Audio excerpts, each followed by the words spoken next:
Today's Old Testament reading is Esther chapter 7, verse 7 through chapter 8, verse 17. The king rose from the feast in wrath and went into the palace garden, but Haman stayed to beg his life from Queen Esther, for he saw that the king had determined to destroy him. When the king returned from the palace garden to the banquet hall, Haman had thrown himself on the couch where Esther was reclining, and the king said, "Will you even violate the queen in my presence, in my own house?" As the words left the mouth of the king, they covered Haman's face.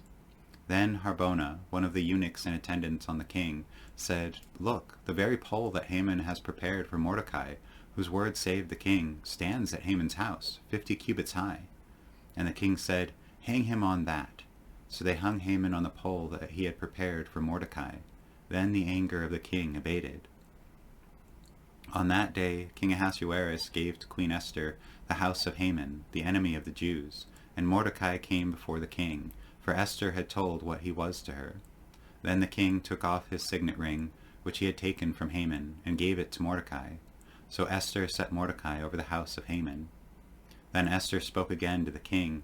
She fell at his feet, weeping and pleading with him to avert the evil design that Haman the Agagite and the plot that he had devised against the Jews. The king held out the golden scepter to Esther, and Esther rose and stood before the king. She said, "If it pleases the king, and if I have won his favor, and if this thing seems right before the king, and I have his approval, let an order be written to revoke the letters devised by Haman, son of Hammedatha the Agagite, which he wrote giving orders to destroy the Jews who are in all the provinces of the king. For how can I bear to see the calamity that is coming on my people? Or how can I bear to see the destruction of my kindred?